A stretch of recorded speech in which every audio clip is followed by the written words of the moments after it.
નમસ્કાર દર્શક મિત્રો, ધ લોકસત્તા શોમાં આપનું સ્વાગત છે। અત્યારે દિવાળીના તહેવારોની સિઝન પૂરજોશમાં ચાલી રહી છે, ત્યારે સોના ચાંદીની ખરીદીનું પ્રમાણ પણ વધ્યું છે। જો કે વર્તમાન સમયમાં સોના અને ચાંદીના ભાવ સતત નવા વિક્રમો સ્થાપી રહ્યા હોવાથી ઘણા રોકાણકારો અને ગ્રાહકોને એવું લાગી રહ્યું છે કે તેઓ સોનું ખરીદવાની મહત્વની તક ચૂકી ગયા છે। વૈશ્વિક બજારમાં સોનાની તેજીની વાત કરીએ તો એક ઔંસ સોનાનો ભાવ આ સપ્તાહમાં $4,000 પાર કરી ગયો છે, જે એક અભૂતપૂર્વ વિક્રમ છે। આ આંતરરાષ્ટ્રીય તેજીની સીધી અસર ભારતીય બજાર પર પણ જોવા મળી રહી છે। ભારતમાં 8 ઓક્ટોબરે 10 ગ્રામ સોનાનો ભાવ $1.23 લાખ રૂપિયાના આંકડાને વટાવી ગયો હતો, જ્યારે 1 કિલો ચાંદીનો ભાવ પણ $1.50 લાખ રૂપિયાની નજીક પહોંચી ગયો હતો। રોકાણકારો માટે આ આંકડા આંખ ઉઘાડનારા છે, કારણ કે સોનાના ભાવમાં વર્ષ 2025ની શરૂઆતથી અત્યાર સુધીમાં 54%નો તોતિંગ વધારો નોંધાયો છે અને 2024માં પણ તેમાં 27%નો ઉછાળો જોવા મળ્યો હતો। ચાંદીમાં તો આનાથી પણ વધુ જોરદાર તેજી આવી છે, જેના ભાવ ચાલુ વર્ષે 71% જેટલા વધી ગયા છે। આ ભાવ વધારાને કારણે જ ભારતીયો વિદેશી બજારો સાથે સોનાના ભાવની સરખામણી કરવા મજબૂર બન્યા છે, કારણ કે ભારતમાં સોનું અન્ય દેશોની તુલનામાં ઘણું મોંઘું સાબિત થઈ રહ્યું છે।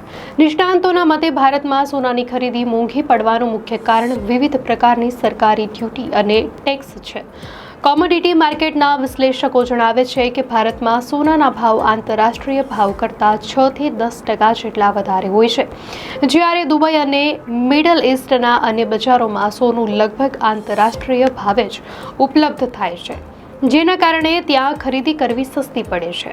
તો ભારતમાં ઊંચા ભાવ પાછળના મુખ્ય પરિબળોમાં ઇમ્પોર્ટ ડ્યુટી, જીએસટી, કૃષિવાડી વિકાસ સેસ અને ટીડીએસનો સમાવેશ થાય છે। આ કર ઉપરાંત ડોલર સામે રૂપિયાની નબળાઈ પણ સોનાના ભાવને સીધી અસર કરે છે। ઉદાહરણ તરીકે, ડોલરનો ભાવ $87 થી વધીને $88 થાય તો 10 ગ્રામ સોનાના ભાવમાં $600 થી $700નો વધારો થઈ શકે છે। જો તમે સોનું જ્વેલરીના સ્વરૂપમાં ખરીદો છો તો ઘડામણ ચાર્જ પર પણ વધારાનો 5% જીએસટી ચૂકવવો પડે છે।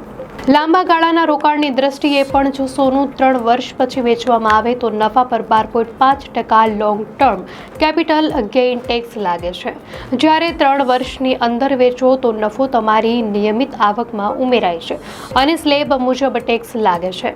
દરેક દેશમાં સોનાના ભાવો અલગ અલગ હોવા પાછળનું એક મોટું કારણ ત્યાંની ડ્યુટી માળખું છે। ભારત જેવા દેશમાં સોના અને ઓઇલની આયાત વિદેશી હુંડિયામણની બહાર મોકલે છે, તેથી સરકારે આયાત ઘટાડવાના હેતુથી ઊંચી ડ્યુટીનો રસ્તો અપનાવ્યો છે। આ ઉપરાંત દેશની સેન્ટ્રલ બેંક પાસે કેટલું સોનું રિઝર્વ છે અને અમેરિકન ડોલર સામે તે દેશની કરન્સી કેટલી મજબૂત છે તે પણ સોનાના ભાવ પર અસર કરે છે। એક બિઝનેસ વેબસાઇટના અહેવાલ અનુસાર ભારતની સરખામણીમાં Bahrain, Kuwait, Malaysia, Oman, Qatar, Saudi Arabia, Singapore, Dubai, America અને પેરુ જેવા દેશોમાં સોનું સસ્તા દરે મળે છે। આ દેશોમાં ઓછી ઇમ્પોર્ટ ડ્યુટી, ઊંચું ટ્રેડિંગ વોલ્યુમ અને નીચો અથવા શૂન્ય વેટ દર હોય છે, જેનાથી ભાવ નીચા રહે છે। જેમ કે હોંગકોંગમાં સોનાની ખરીદી પર કોઈ ટેક્સ લાગતો નથી અને દુબઈ બુલિયન વેપારનું વૈશ્વિક હબ હોવાથી ત્યાં સોનાના ભાવ સ્પર્ધાત્મક રહે છે। તો વિશ્લેષકોના મતે ભારતીયો માટે વિદેશમાંથી સોનું લાવવા માટે દુબઈ સૌથી પ્રિય સ્થળ છે। ભારતીય નાગરિકો વિદેશ પ્રવાસ દરમિયાન સોનું ખરીદીને લાવી શકે છે, પરંતુ તેના પર કસ્ટમ્સના નિયમો લાગુ પડે છે। પુરુષ પ્રવાસીઓ કસ્ટમ્સ ડ્યુટી ભર્યા વગર 20 ગ્રામ સુધીની ગોલ્ડ જ્વેલરી લાવી શકે છે, જેની કિંમત ₹50,000 થી વધુ ન હોવી જોઈએ, જ્યારે મહિલા પ્રવાસીઓ માટે આ મર્યાદા 40 ગ્રામ સુધીની છે, જેની કિંમત ₹1 લાખથી વધુ ન હોવી જોઈએ। આ નિયમ માત્ર જ્વેલરી માટે જ લાગુ પડે છે, સિક્કા કે બિસ્કિટ માટે નહીં। જો કે 2016માં નક્કી થયેલી આ મર્યાદાઓ આજે સોનાના ગગનચુંબી ભાવો સામે ઘણી ઓછી જણાય છે। તેથી શારજાહના ઇન્ડિયન એસોસિએશન દ્વારા આ મર્યાદા વધારવા માટે નાણામંત્રીને રજૂઆત પણ કરવામાં આવી છે। આ નિર્ધારિત મર્યાદાથી વધુ સોનું લાવવામાં આવે તો 3% થી લઈને 10% સુધી ઇમ્પોર્ટ ડ્યુટી ચૂકવવી પડે છે। ખાસ કરીને દુબઈમાં રહેતા નોન રેસિડેન્ટ્સ ઇન્ડિયન, જો તેઓ 6 મહિનાથી વધુ સમયથી દુબઈમાં રહેતા હોય તો નિયત દસ્તાવેજો સાથે 1 કિલો સુધીનું સોનું પણ ભારત લાવી શકે છે।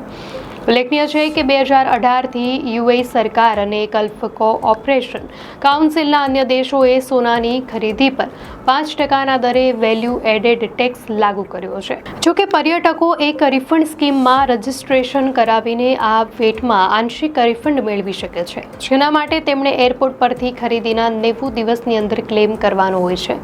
આ ઉપરાંત દુબઈમાં ટુરિસ્ટો માટે ડ્યુટી ફ્રી સોનાની ખરીદીના વિકલ્પો પણ ઉપલબ્ધ છે. સોનાના વિક્રમજનક ભાવ પર ટિપ્પણી કરતા એક નિષ્ણાંત જણાવે છે કે સોનાના ભાવ આટલા વધ્યા હોવાથી તેમાં એક કરેક્શન આવવાની શક્યતા છે. જોકે તે ક્યારે આવશે તે ચોક્કસ કહી શકાય નહીં.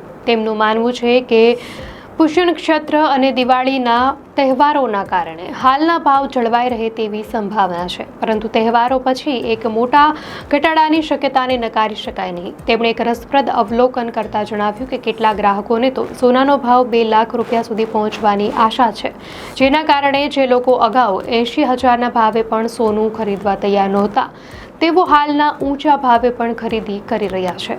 મીડિયા અહેવાલ અનુસાર સોના અને ચાંદીના ભાવો રેકોર્ડ સ્તરે હોવા છતાં તહેવારોની સિઝન પહેલા ભારતમાં આ બંને ધાતુઓની આયાત લગભગ બમણી થઈ છે.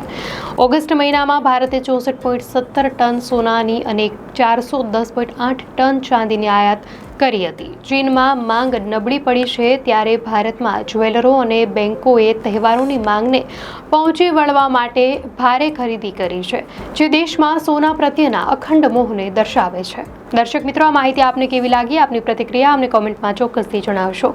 અને જો આપને આ વિડીયો સારો લાગ્યો હોય તો વિડીયોને લાઇક કરો અને ચેનલને સબસ્ક્રાઇબ કરો.